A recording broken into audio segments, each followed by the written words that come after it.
is your Feel Good Breakfast Show, Expresso on SABC3. Giggles all around because Dr. Eve is in the house. But earlier we spoke about a serious thing, you know, social abuse, people using social networks for all kinds of other things other than just engaging. And with us here to talk about it, Dr. Eve, you're our favorite therapist. Welcome to the show. Thank you. Always nice to be here with you. We're talking about online, the internet, you know, it's so useful, but it also becomes really dangerous. You know, our views where we share everything, we're specifically talking about hate speech online. You know, what is it about anonymity that seemingly turns people into monsters?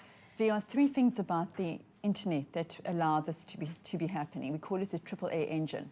It provides anonymity, accessibility, and affordability, which means that the entire world can go on there and have something to say. If you consider that in our own family spaces, we oftentimes are not given a space to voice our opinion. We're not really trained or encouraged to be assertive and to say, you know, what do you think about this, Leigh-anne? Or what do you think about that? Or how do you feel about that? So along comes the internet, and here you have the space where you really feel anonymous, and you can express anything that just unfiltered comes into your mind. And you also feel, and very importantly, that the people that you're engaging with, and it could be somebody like you or somebody like me who's kind of has a form of celebrity status.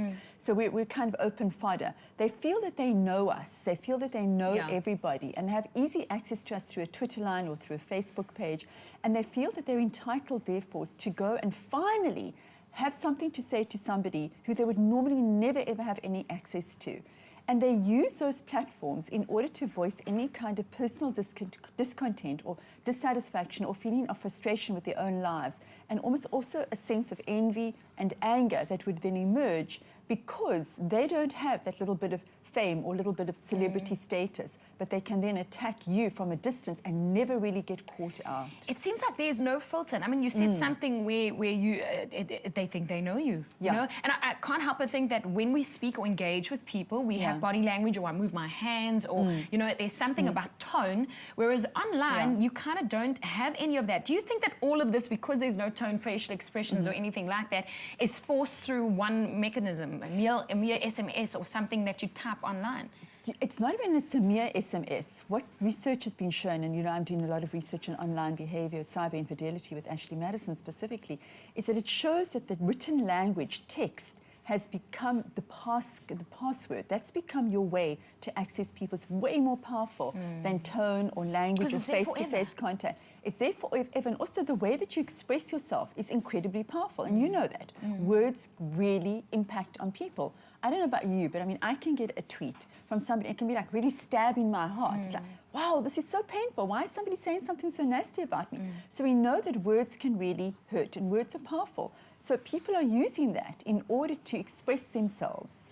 We're talking about going online, and if you just joined us on our Feel Good Breakfast Show, we're talking about hate speech online and specifically on social media, and why people have this, you know, secretly quiet, introverted people become monsters online. Why? Because they can't do it in real life. I'm thinking about cyberbullying, which is a massive problem, not only for young people, but for everybody. Specifically, if you think about kids on the school ground where they don't have a voice and they don't have an ability to really engage, they will pick up on somebody who's really vulnerable, and as soon as those kids get home, they get online and they start bullying them to the point that we know that some kids commit suicide. Many kids, too many kids do that.